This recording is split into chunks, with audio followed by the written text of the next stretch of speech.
Hello students, welcome back to our channel. आज का हमारा टॉपिक है शिक्षा के उद्देश्य के बारे में। क्वेश्चन नंबर 19 है, भारत जैसे प्रजातंत्रीय देश में शिक्षा के क्या उद्देश्य होने चाहिए और शिक्षा किस प्रकार इन उद्देश्यों को पूरा कर सकती है या प्राप्त कर सकती है। ठीक है, देखिए शिक्षा के जो उद्देश्य होते हैं अलग अलग काल में अलग अलग तरीके के रहे हैं। ठीक है, शिक्षा के जो उद्देश्य हैं उनका निर्धारण जो है आदिकाल से ही देश काल तथा परिस्थितियों के अनुसार होता रहा है। ठीक है, और इसमें जो है A.S. अल्तेकर के अनुसार सभी प्रकार की शिक्षा का प्रत्यक्ष उद्देश्य, चाहे वो साहित्यिक हो अथवा व्यावसायिक हो, विद्यार्थी को समाज का एक पवित्र तथा लाभप्रद प्राणी बनाना है। यानी कि शिक्षा का जो मेन उद्देश्य होता है वो किसी इंडिविजुअल की ओवरऑल डेवलपमेंट करना होता है। ठीक है, अब देखिए जो शिक्षा के उद्देश्य हैं उनको अलग अलग काल में बांटा गया है, प्राचीन काल में, मध्यकाल में और आधुनिक काल में। सबसे पहले हम देखेंगे प्राचीन काल में जो है शिक्षा के उद्देश्य क्या थे। ठीक है, प्राचीन काल माना जाता है 1206 से लेकर 240 ईस्वी पूर्व तक। ठीक है, तो इसमें जो क्या होता था, शिक्षा दी जाती थी मंदिरों में, आश्रमों में और गुरुकुलों में दी जाती थी शिक्षा। ठीक है, और जो व्यवस्थित शिक्षण संस्थाएं हैं यानी कि जो प्रॉपर एक एजुकेशन के लिए इंस्टीट्यूशन है वो आपके बौद्धों द्वारा स्थापित किए गए थे। उससे पहले जो शिक्षा है वो या तो मंदिरों में दी जाती थी या आश्रमों में या गुरुकुलों में दी जाती थी, पंडितों के द्वारा या फिर आपके जो भी धर्म गुरु होते थे उनके द्वारा। ठीक है, उस दौरान क्या होती थी, जो शिक्षा होती थी वो आध्यात्मिक और धार्मिक चिंतन पे ज़्यादा फोकस किया जाता था उसमें। ठीक है, और इसमें शिक्षा के उद्देश्य जो थे वो निम्नलिखित उद्देश्य थे। सबसे पहले हमारे पास है पवित्रता तथा जीवन की उद्भावना। ठीक है, फिर है चरित्र निर्माण, व्यक्तित्व का विकास, नागरिक एवं सामाजिक कर्तव्य का विकास, सामाजिक कुशलता और सुख साधन, संस्कृति का संरक्षण तथा हस्तांतरण। ठीक है, इसमें क्या होता था, नॉर्मली आपका जो एक इंडिविजुअल है उसके चरित्र निर्माण पे ध्यान दिया जाता था, उसके व्यक्तित्व के विकास पे ध्यान दिया जाता था। ठीक है, यानी कि बच्चे को सबसे पहले एक अच्छा नागरिक बनाया जाता था और उसके बाद उसकी सामाजिक कुशलता पे ध्यान दिया जाता था और उसके बाद पढ़ाई जाती थी अपनी संस्कृति और जो हमारी सभ्यताएं हैं। ठीक है, तो ये उद्देश्य होते थे प्राचीन काल में शिक्षा के। उसके बाद जब टाइम थोड़ा सा आगे बढ़ा फिर हमारे मध्य युग में। ठीक है, मध्य युग में क्या है, मध्य युग माना जाता है 6वीं शताब्दी से लेकर 16वीं शताब्दी तक। ठीक है, और इस दौरान क्या किया जाता था, अरबी और फारसी भाषाएं बोली जाती थी, पढ़ी जाती थी, और जो फ्रेंच लैंग्वेज होती थी, जो फारसी भाषा होती थी, उसको ज़्यादा महत्व दिया जाता था मध्य युग में। ठीक है, मध्य युग में क्या हुआ, जो विदेशी आक्रमणकारी थे यानी कि हमारे ऊपर उस वक्त मुगलों का आक्रमण हुआ या इस तरीके के जो बाहरी विदेशी जो आक्रमणकारी थे, उन्होंने क्या किया, यहाँ पर आकर अपना शासन स्थापित किया और अपने ज़रूरतों के अनुसार उन्होंने क्या किया, शिक्षा के उद्देश्य निर्धारित किए। ठीक है, तो सबसे पहले इनका क्या उद्देश्य था, इस्लाम का प्रचार करना। ठीक है, उन्होंने जैसे ही आक्रमण किया मुगलों ने, तो सबसे पहले उन्होंने क्या किया कि हिंदू धर्म को ख़त्म करना है और इस्लाम का प्रचार करना है। ठीक है, दूसरा उनका उद्देश्य था मुस्लिमों में शिक्षा का विस्तार, यानी कि जो मुसलमान हैं उनमें ये ज़्यादा शिक्षा का विस्तार करते थे और हिंदुओं की शिक्षा पे ज़्यादा ध्यान नहीं दिया जाता था। थर्ड था इनका इस्लामी राज्यों में वृद्धि करना, नैतिकता का विकास, चरित्र निर्माण, शरीयत का प्रसार और भौतिक सुखों की प्राप्ति। यानी कि इनके जो शिक्षा के उद्देश्य थे नॉर्मली आपके इस्लाम के प्रचार प्रसार के ऊपर ही थे। और ठीक है, और बाकी जो इनकी एजुकेशन होती थी मदरसों में दी जाती थी, मदरसों का निर्माण हुआ और आपके जो धर्म की शिक्षा है उसको ज़्यादा ये फोकस करते थे मध्य युग में। ठीक है, उसके बाद आधुनिक भारत में शिक्षा के उद्देश्य क्या है। आधुनिक भारत यानी कि जो अभी है 16वीं शताब्दी से लेकर अभी तक का जो युग है इसको हम आधुनिक युग कहते हैं। और इसमें जो है देखिए सबसे पहले क्या कहा है कि कोठारी कमीशन ने कहा है कि भारत के भाग्य का निर्माण उसकी कक्षाओं में हो रहा है और हमारा विश्वास है कि कोई ये चमत्कारोक्ति नहीं है। यानी कि इसका अर्थ क्या है कहने का कि जो हमारा देश है, देश के भविष्य का निर्माण कहाँ पे हो रहा है, हमारे स्कूलों में हो रहा है, हमारी क्लासेस में हो रहा है। यानी कि अगर हमारा जो एजुकेशन सिस्टम अच्छा होता है, प्रॉपर होता है, बच्चे को अच्छी शिक्षा दी जाती है, तो वो क्या होता है, देश का भविष्य बनाने में काम आता है। ठीक है, फिर नेक्स्ट हमारे पास है, देखिए नीचे आप देखेंगे कि देश की शिक्षा की पुनर्रचना का आधार उसकी समस्याएं होती है हमेशा। ठीक है, जब भी एजुकेशन सिस्टम में चेंजेस किए जाते हैं, वो क्यों चेंजेस किए जाते हैं, जब कोई प्रॉब्लम हमारे सामने आती है और उन समस्याओं को हल करने के लिए क्या किया जाता है, शैक्षिक लक्ष्यों का निर्माण होता है। ठीक है, तो सबसे पहले हमारे पास है खाद्यान्न की समस्या। ठीक है, सबसे पहली जो हमारे पास समस्या है खाद्यान्न की, यानी कि खाने की समस्या। महात्मा गांधी जी ने कहा था कि यदि परमात्मा को भारत में अवतरित होना पड़ा तो उसे क्या करना पड़ेगा, उसे रोटी के टुकड़े के रूप में अवतरित होना पड़ेगा। यानी कि हमारा जो है आत्मनिर्भरता के हमारा सबसे मुख्य उद्देश्य होना चाहिए आत्मनिर्भरता, क्योंकि हमने क्या देखा है कि हमारे देश में सबसे ज़्यादा क्या है, गरीबी है, भूखमरी है, बहुत सारे लोग हैं जिनके पास खाने के लिए खाना नहीं है। ठीक है, अगर उनके पास प्रॉपर एजुकेशन होती है तो एजुकेशन कैसी होनी चाहिए, ऐसी हो जिससे वो अपने लिए रोजी रोटी का प्रबंध कर सके। ठीक है, सेकंड हमारे पास आया आर्थिक विकास और रोजगार की समस्या। ये भी एक मेन प्रॉब्लम है हमारे पास, आर्थिक विकास और रोजगार। ठीक है, आज के टाइम में हम देखते हैं कि जो जनसंख्या है वो तेजी से बढ़ रही है और उससे ऐसा लगता है कि जो आर्थिक विकास हमारा है और जो रोजगार है उसमें संतुलन नहीं बन पा रहा है। ठीक है, आज के टाइम में एजुकेशन तो है, काफ़ी लोग एजुकेशन ले लेते हैं, लेकिन उनके पास प्रॉपर एक रोजगार नहीं होता है। ठीक है, तो इसलिए क्या है कि ये समस्या भी हमारे सामने आती है और इस दिशा में प्रयत्न किए जाने चाहिए जिससे कि हमारा ये लक्ष्य प्राप्त हो सके। ठीक है, नेक्स्ट हमारे पास आता है सामाजिक तथा राष्ट्रीय एकीकरण की समस्या। ठीक है, तो इस समय जो है देश में जाति, संप्रदाय, भाषा, प्रादेशिकता आदि के कारण क्या हुआ है, राष्ट्रीय एकता को खतरा पैदा हो गया। ठीक है, हमारे देश में क्या है, अलग अलग जातियों धर्मों के लोग रहते हैं, अलग अलग भाषाओं के, अलग अलग प्रदेश के लोग रहते हैं। ठीक है, तो इससे क्या है, आपस में उनमें क्या होता है, राष्ट्रीय एकता को खतरा पैदा हो जाता है। ठीक है, और देश को बनाए रखने के लिए ज़रूरी है कि क्या किया जाए, इस दिशा में शिक्षा को प्रयत्न करने चाहिए ताकि शिक्षा के जो उद्देश्य है इस तरीके से हो जिससे कि हमारे बीच में एकता का निर्वाह हो सके या फिर एकता की भावना पैदा हो सके। नेक्स्ट हमारे पास आया राजनीतिक विकास की समस्या। ठीक है, ये भी एक हमारे पास बहुत बड़ी प्रॉब्लम है आज के टाइम में कि हमारा जो लोकतंत्र है अब किशोरावस्था को समाप्त कर यौवन अवस्था में आया है। यानी कहने का मतलब क्या है कि लोकतंत्र में आके हमें इतना टाइम हो चुका है कि जो हमारा लोकतंत्र है वो यौवन अवस्था में आ चुका है। ठीक है, काफ़ी टाइम यानी कि हो चुका है हमें लोकतंत्र में आके, लेकिन अभी तक भी क्या है, और लोकतंत्र के स्थायित्व के लिए आत्मनियंत्रण, सहनशीलता, पारस्परिक सद्भावना और आदर जैसे मूल्यों का विकास किया जाना ज़रूरी है। ठीक है, उसके बाद हमारे पास आता है लोकतांत्रिक नागरिकता का विकास, यानी कि development of democratic citizenship. Bharat जो है एक लोकतंत्रात्मक गणराज्य है, यानी कि यहाँ पर क्या है, लोकतंत्र है हमारे देश में। और लोकतंत्र की सफलता के लिए क्या है कि लोगों में क्या होने चाहिए, अच्छे नागरिक गुण होने चाहिए। ठीक है, यदि जो है नागरिक सुलझे हुए होंगे, अच्छे विचारों वाले होंगे, तभी वो क्या है अपनी सरकार को, सही सरकार को चुनने में योगदान दे सकते हैं। ठीक है, अगर जो आपके नागरिक हैं वो ही एजुकेटेड नहीं होंगे तो अपने लिए वो अच्छा नेता नहीं चुन पाएंगे, और अगर नेता अच्छा नहीं होगा तो देश का जो है विकास नहीं हो पाएगा। ठीक है, नेक्स्ट हमारे पास आया माध्यमिक शिक्षा आयोग। इसमें एक वर्ड आया है माध्यमिक शिक्षा आयोग। क्या है, ये भी कोठारी आयोग की तरह एक शिक्षा आयोग है।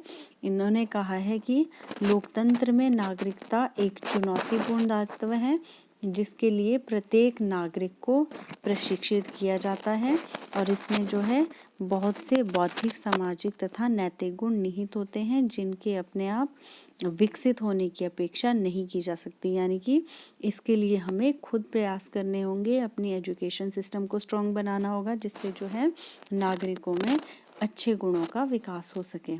ठीक है, नेक्स्ट नंबर 6 हमारे पास आया सामाजिक उत्तरदायित्व की भावना का समावेश। ठीक है, तो व्यक्ति की अनेक आवश्यकताएं होती हैं, ठीक है, और वो अकेले सब आवश्यकताओं को पूरा नहीं कर सकता।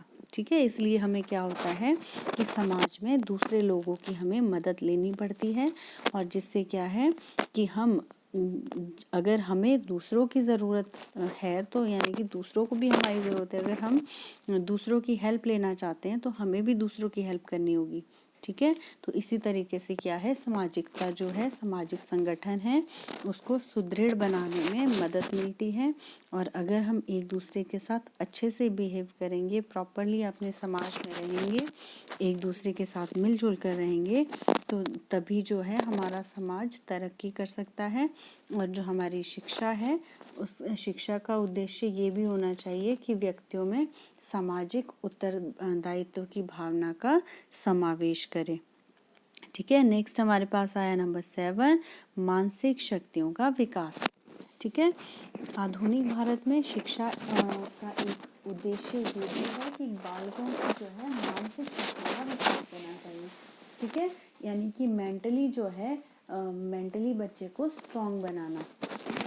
ये मानसिक शक्तियाँ जो है कल्पना, तर्क, आलोचना, स्मरण तथा निर्णय आदि शक्तियाँ जो हैं वो बच्चों की डेवलप करनी चाहिए। ठीक है, बच्चा क्या कर पाए, एक दूसरे से तर्क वितर्क कर पाए, ठीक है, कल्पनाएं कर पाए, सोचे कि किस तरीके से हो सकता है। ठीक है, आलोचना करना यानी कि हर चीज़ को सिर्फ एक्सेप्ट ही ना करे, अगर उसकी कोई चीज़ गलत लगती है तो उसकी आलोचना भी करें।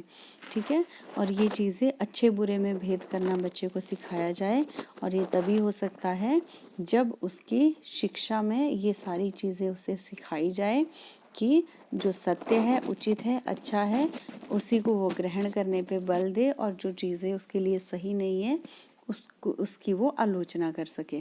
ठीक है, नेक्स्ट हमारे पास आया नेतृत्व के गुणों का विकास। ठीक है, बच्चे में क्या है, जो लीडरशिप क्वालिटी है उसका विकास होना चाहिए। ठीक है, सबसे बुद्धिमान देखिए लोकतंत्र से क्या मतलब है कि सबसे बुद्धिमान निर्वाचित नागरिकों के नेतृत्व में सबकी प्रगति। यानी कि हम एक नेता चुनते हैं लेकिन हम किस लिए चुनते हैं, ताकि सबकी प्रगति हो, सबका विकास हो। ठीक है, और जो आपका आज के भावी नागरिक में क्या है, क्योंकि जीवन के विभिन्न क्षेत्रों का नेतृत्व संभालेंगे, इसलिए बच्चों के ऊपर जो आज बच्चे हैं, जो आज के नागरिक हैं, वही कल को जाकर देश का भविष्य बनेंगे, वही कल को जाकर देश की लीडरशिप संभालेंगे, कमान संभालेंगे। तो इसलिए बच्चों में पहले से ही, शुरू से ही लीडरशिप क्वालिटीज़ होनी चाहिए, डेवलप होनी चाहिए। ठीक है, और माध्यमिक शिक्षा आयोग ने भी कहा है इसके बारे में कि जनतांत्रिक भारत में शिक्षा का महत्वपूर्ण उद्देश्य व्यक्तियों में नेतृत्व के गुणों का विकास करना है।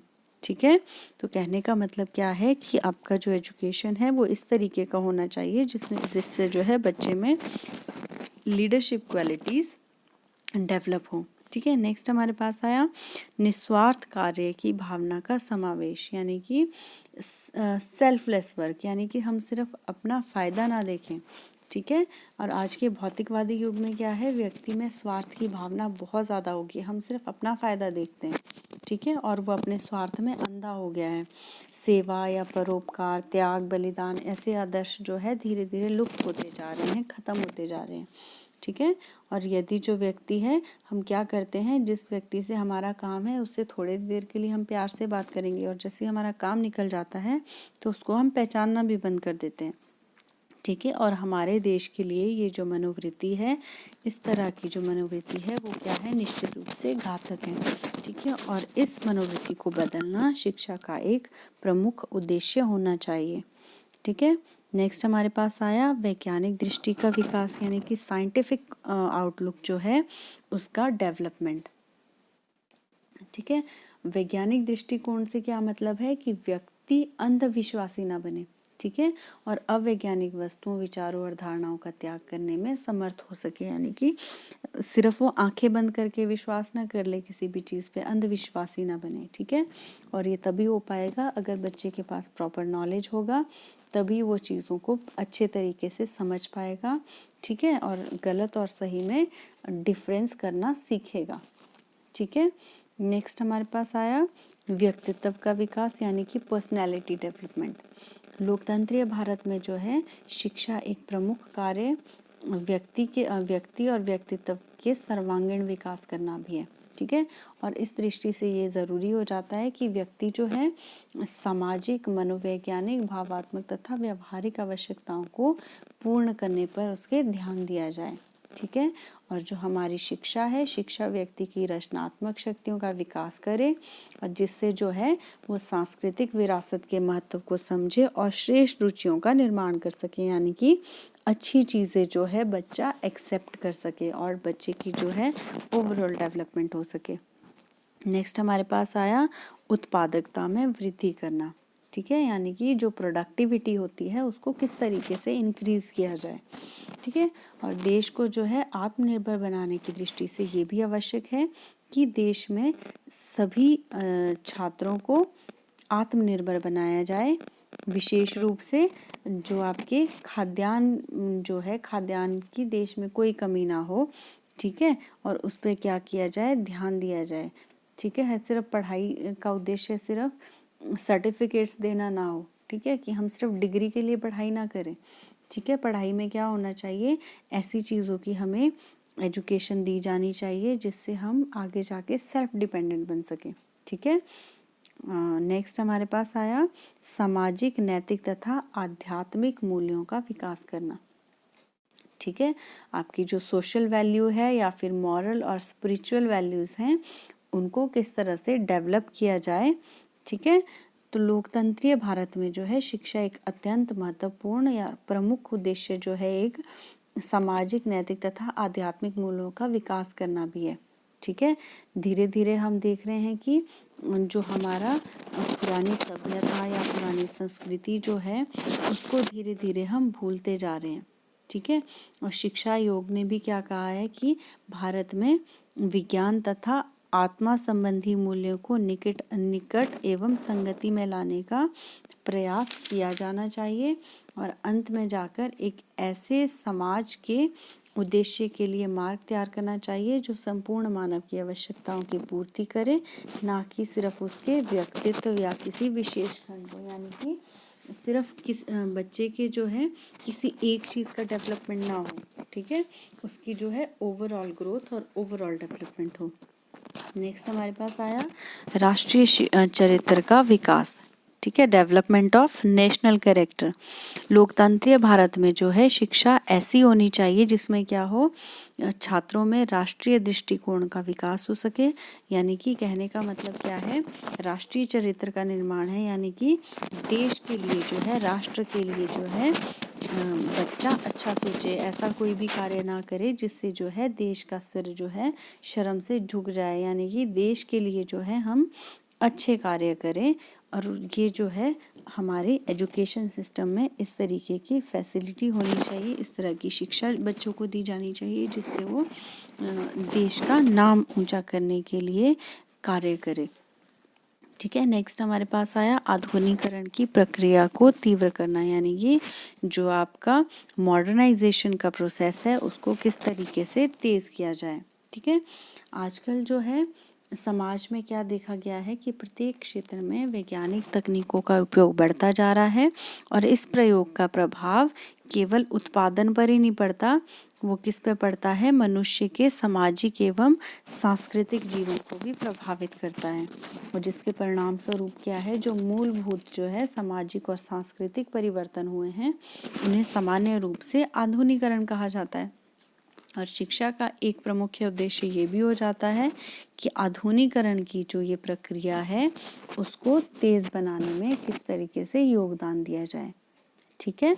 तो ये जो सारी समस्याएं हैं आज के टाइम में हमारे एजुकेशन सिस्टम में है, ठीक है। तो इनको दूर करने के लिए अलग अलग लोगों ने, अलग अलग जो कमेटीज़ बनी है, कमीशन बने हैं, उन्होंने कुछ सुझाव दिए हैं, ठीक है। सबसे पहले हम देखेंगे राधा कृष्णन कमीशन द्वारा प्रस्तावित उद्देश्य, ठीक है। उनका कहना है, राधा कृष्ण कमीशन जो है उनके अनुसार सबसे पहले इन्होंने कहा, ये कब बनाया था, राधा कृष्ण कमीशन शिक्षा के उद्देश्य को 1948 में इस प्रकार प्रस्तावित किया था, ठीक है। 1948 में ये बना था और उन्होंने क्या किया था, शिक्षा के कुछ उद्देश्य रखे थे उन्होंने।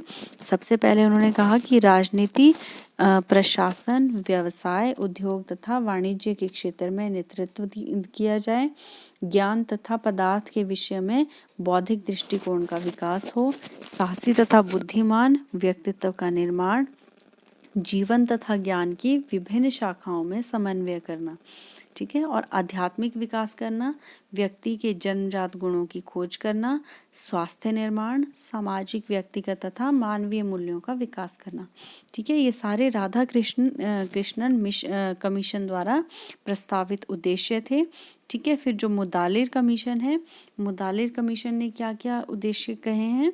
सबसे पहले इन्होंने कहा कि प्रजातांत्रिक नागरिकता का विकास हो, व्यवसायिक कुशलता का विकास होना चाहिए, व्यक्तित्व का विकास भी हो और नेतृत्व के लिए शिक्षा दी जाए, ठीक है। और इन सब उद्देश्यों पर प्रकाश डालते हुए आयोग ने कहा है कि हमें आशा है कि यदि शिक्षा का संगठन स्वतंत्रता पर आधारित हो एवं अन्य विषयों का समावेश कर क्षेत्र को विस्तृत किया जाए एवं छात्र संवेदनशील तथा प्रखर बुद्धि वाले हों, तो उन्हें जो है कला एवं प्रकृति की दुनिया में रखकर सांस्कृतिक वंशक्रम को संपन्न किया जा सकता है, ठीक है। कहने का मतलब क्या है कि इन सब चीज़ों के साथ अगर कोई जो बच्चा है वो आपका मानसिक रूप से सही है, ठीक है, प्रखर है, इंटेलिजेंट है, तो उसको क्या है, इन चीज़ों के अलावा जो आपका कला है और जो आपकी प्राकृतिक दुनिया है और जो आपका संस्कृति वंशक्रम है, उन सारी चीज़ों को भी एजुकेशन सिस्टम के उद्देश्यों में रखा जा सकता है, ठीक है। नेक्स्ट आया हमारे पास कोठारी कमीशन। कोठारी कमीशन के अनुसार उन्होंने क्या कहा है कि सबसे पहले तो है शिक्षा जो है, शिक्षा को उत्पादन के साथ जोड़ना, ठीक है। यानी कि जो आपका उत्पादन होता है उसके साथ जो है शिक्षा को जोड़ना चाहिए। शैक्षिक कार्यक्रमों के द्वारा सामाजिक तथा राष्ट्रीय एकता को बल देना चाहिए। शिक्षा के द्वारा प्रजातंत्र को संगठित करना, सामाजिक, नैतिक तथा आध्यात्मिक मूल्यों का विकास करना, जिज्ञासा, मनोवृत्ति और मूल्यों के द्वारा कौशल का विकास करते हुए समाज का आधुनिकीकरण करना, ये सारी चीज़ें कोठारी कमीशन ने कही हैं, ठीक है। और उसके बाद हम देखते हैं भारतीय लोकतंत्र और शिक्षा, ठीक है, डेमोक्रेसी और एजुकेशन किस तरह से आपस में काम करते हैं। भारत में जो है लोकतंत्र जीवन शैली के रूप में विकसित हुआ है और स्वतंत्रता, समानता, भाईचारा और न्याय के सिद्धांतों का पालन करते हुए समग्र सामाजिक जीवन को समन्वित विकास करना लोकतंत्र का धर्म है। यानी कि लोकतंत्र में क्या होना चाहिए, सब लोगों को समान रूप से हर तरीके के जो है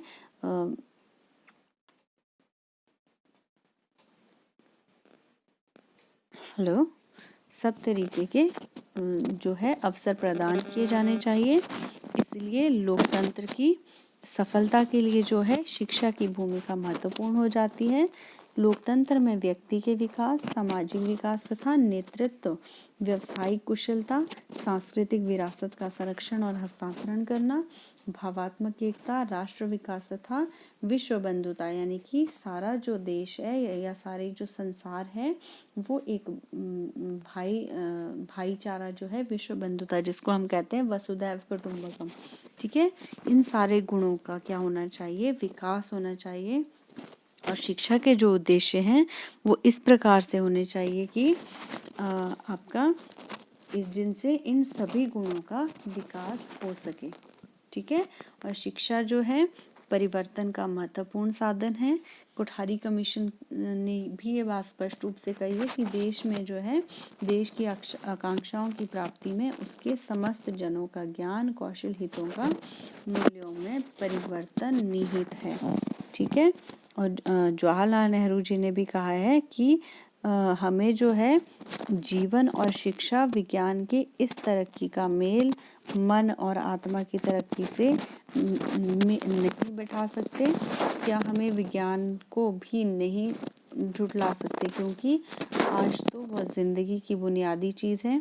पिछले ज़माने में भारत जिन ज़रूरी सिद्धांतों पर अमल करता आ रहा है उसको भी अब झुठलाना मुश्किल है, उसको भी नहीं झुठला सकते हैं। इसलिए हम पूरी ताकत और मशक्क़त के साथ उद्योग धंधों से अपने रास्ते पर चलते रहें, मगर उसके साथ यह भी याद रखें कि सहनशीलता, दया और बुद्धिमानी के बिना भौतिक दौलत धूल और राख भी हो सकती है। यानी कि कहने का मतलब क्या है कि सिर्फ हम भौतिक चीज़ों के पीछे ना भागे, सिर्फ हमारा जो एजुकेशन है सिर्फ डिग्री या सिर्फ पैसे कमाने का साधन ना बन सके। ठीक है। इन चीज़ों के साथ साथ क्या है हमारे अंदर सहनशीलता, दया और जो है एक दूसरे से मिलजुल कर रहने की जो भावना है वो भी विकसित होनी चाहिए। ठीक है। हमारा जो एजुकेशन है ऐसा हो कि जिससे बच्चे का जो है ओवरऑल डेवलपमेंट हो, वो चाहे उसका मानसिक हो, शारीरिक हो, बौद्धिक हो, ठीक है, या फिर आर्थिक विकास हो। ठीक है। हर तरीके से जो है बच्चा ओवरऑल डेवलपमेंट हो बच्चे का। ठीक है। तो ये हमारा आज का टॉपिक था। I hope you understand. Thank you so much.